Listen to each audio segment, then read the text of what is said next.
Well, hello there. I am Taylor Jackson. Today, we're going to be talking about video. And these are all the questions that you guys submitted. Patreon.com/Taylor Jackson. There's a link to ask questions for the podcast in there. It's a topic, it's open to everybody. If you have any questions asked, feel free to ask.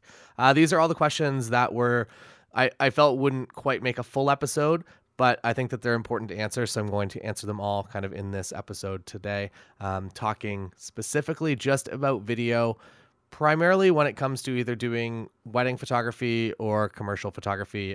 Those are kind of the two realms of things that I do, as well as travel. So maybe I'll touch a little bit on travel and how I do travel videos, travel vlogs, those types of things. All right, question number one, Jonathan Roby. Hopefully I'm pronouncing that correctly. Do you think things are going to where you're going to have to pick up video skills in order to be successful? And I think that there's several answers to this. I don't think that there is ever one specific answer, like if you do not do this, you will not be successful. I think there will forever be lots of different ways for you to find your way in the industry, and it is about what is correct for you and what feels the best to you and what is natural and authentic to yourself.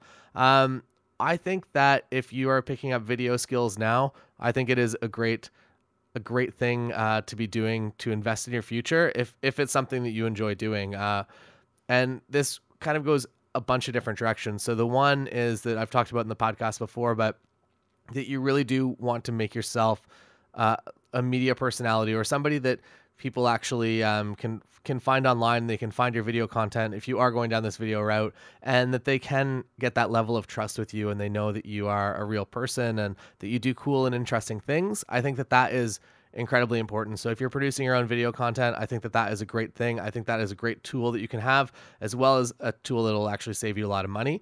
And also, is as far as just like helping out friends goes, I find that that is kind of the thing that a lot of my friends, that if they're like, it's the most random things, like if they're running for a municipal election that they need a video done, or if they're doing they're launching like a new fitness training program or something, that there are lots of ways that you can help out friends, I think, with these types of skills. And also that kind of makes you better, I guess. And then eventually at some point you're going to get to the space that you're actually selling.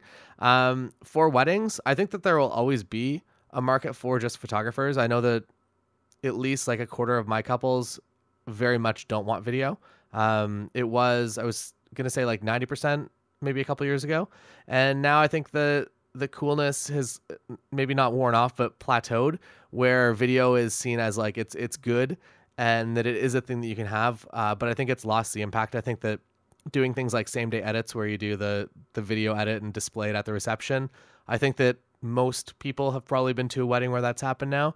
So the reveal and the excitement and the amazingness of that, I feel like isn't quite there. So I think that sales in general are down. I'm not primarily a videographer, so maybe that's an incorrect statement, but at least in my experience with people asking me for same day edits, I only did 2 of them this year, whereas last year I think I did 4. And then I'm going to say like 3 years before that, I probably did like 15 or 20 of them because that was like the cool thing.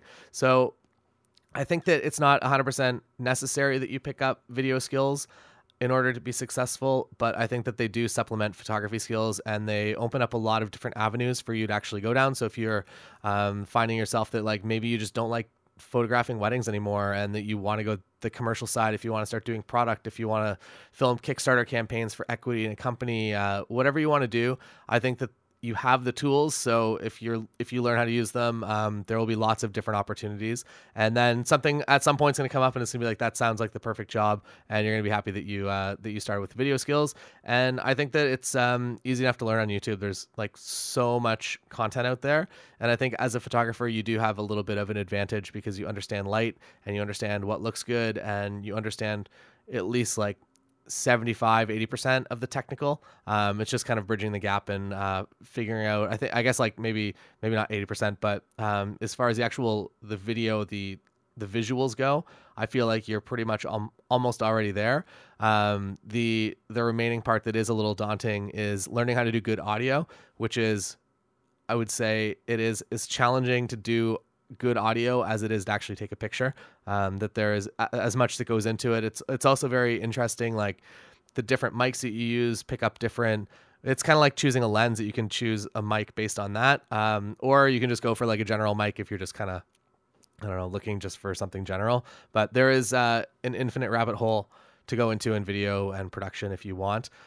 Also, it seems like the teams just scale out so much bigger for video production as well, that if I'm on like a proper set, there are, I'm going to say like 20 people around usually. And I don't know, I guess this is maybe a negative thing, but I find that like 15 of those people are not really doing anything. So I think that there are efficiencies that can be learned in video, and maybe that can be a unique selling proposition, that you are able to come in with a team of 2 and really knock a commercial project out of the park.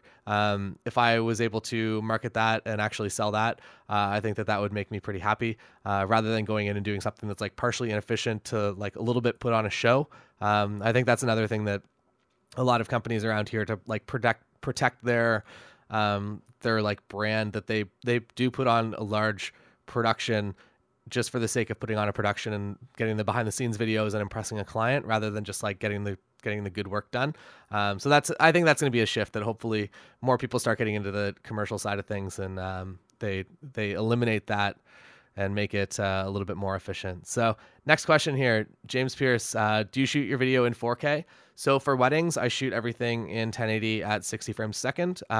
If I had the ability, I think Paul Giroux commented on this a little while ago, if I had the ability to shoot like 120 frames a second and also capture audio in my camera, I 100% would.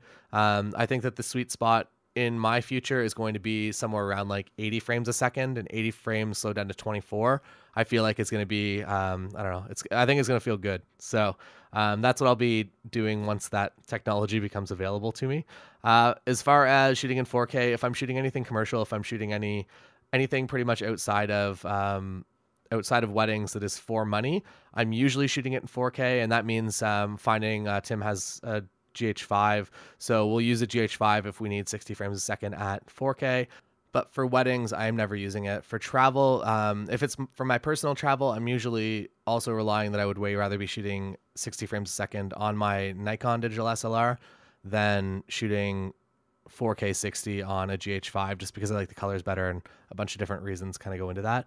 But if I'm doing anything that is paid, I'm typically going to be shooting it in 4K for commercial purposes, just in case, I don't know, like there's a lot more random use cases that come up down the line. So like a year from now, they'll email me and ask for a re-edit. And if everything by that point has gone 4K and every television, every display needs that resolution, I'm going to be happy that I had it. It doesn't really, if you're shooting with the Nikon Kodaks or the Canon Kodaks or anything really, other than like if you're doing like extreme, like 10-bit full bit depth or shooting raw video, shooting 4K in a Nikon camera, I find my computer processes it just as fast as like 1080 footage. Obviously a little bit of a slowdown, but there's nothing like that you have to do like pre-renders or anything like that.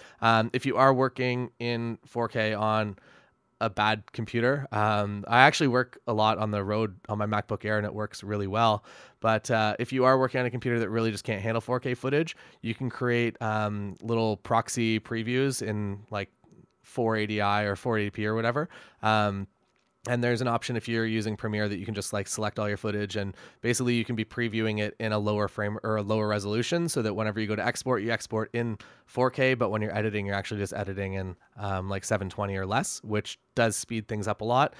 Pretty much how I do that is I just like hit the go button and begin the render making process, and then go to bed for a long time, because usually for like a 1-day shoot, it's going to take like 12 hours to build all those previews on my machine. So that is something to consider if you don't have the computer processing power. I know that's if you're shooting like 8K or like any of the crazy resolutions, then at that point you do have to make these proxies for sure. But I think that as the Kodak comes off of Nikon or Canon, I'm pretty happy with it. But for weddings, I am not shooting 4K.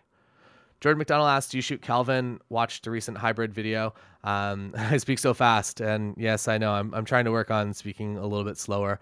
And that the video is exposed, and basically that I'm talking about getting everything right in camera, or as much as you can possibly get right in camera.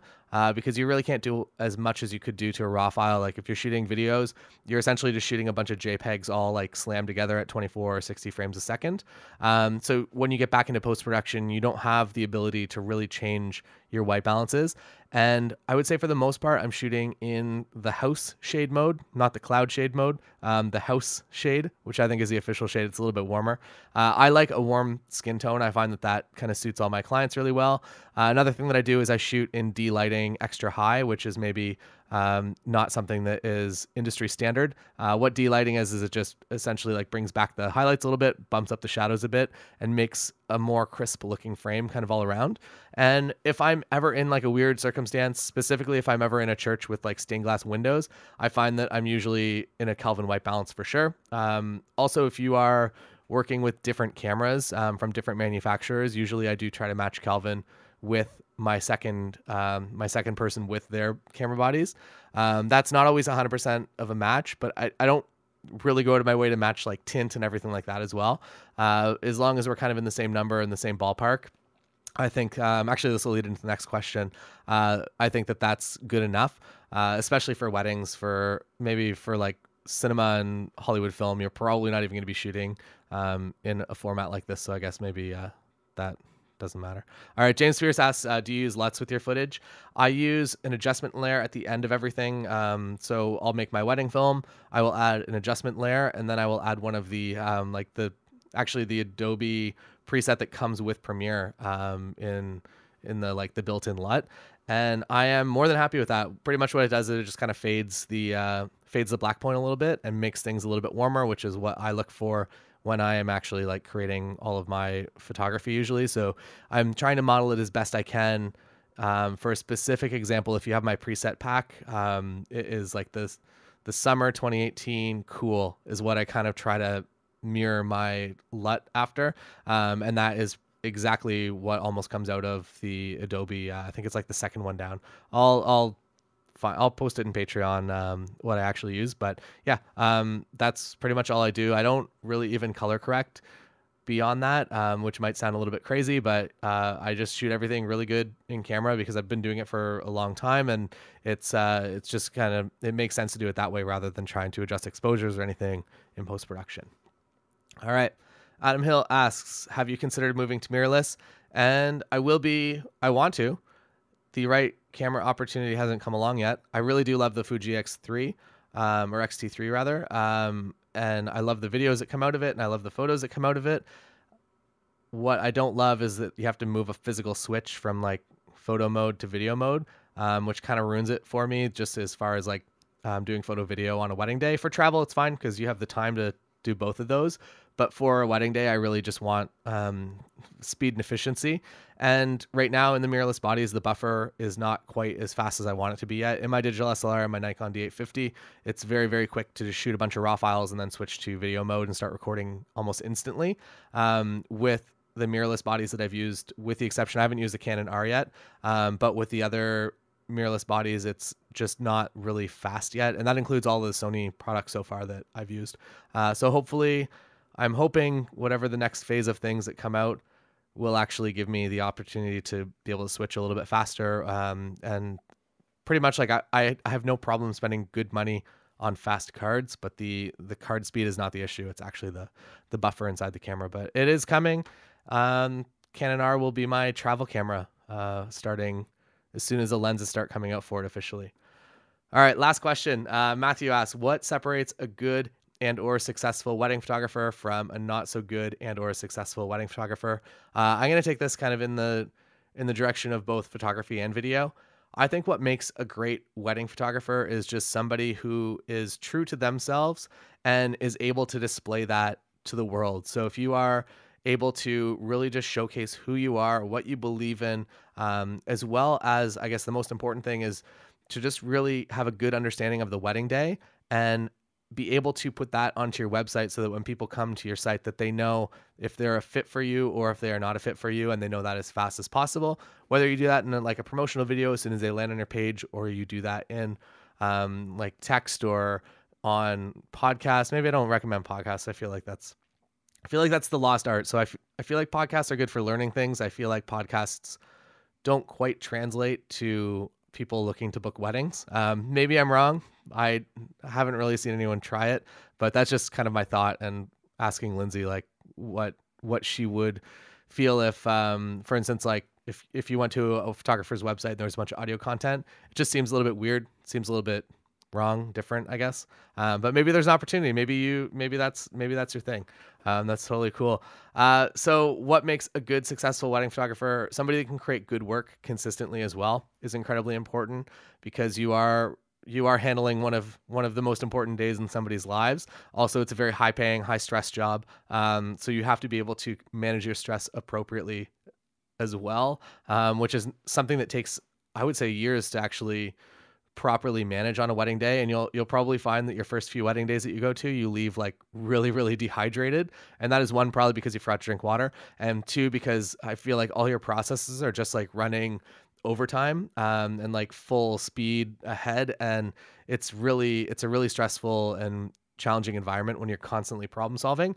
At some point, there will be a shift where going to a wedding that you're not consciously solving any problems anymore, that you've kind of solved everything that you could. And at that point, I feel like you kind of relax, and you enjoy the day a little bit more, and your stress levels come down, and you really start to kind of create great work every single week and not let stress get to you.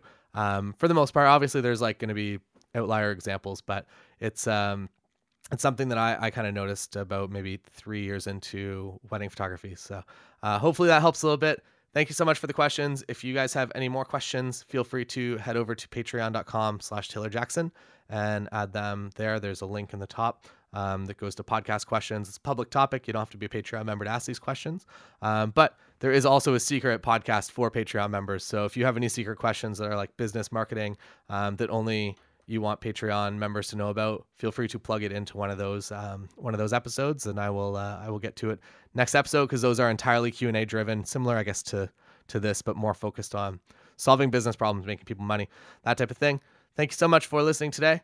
I'll be back tomorrow for another podcast. See you then.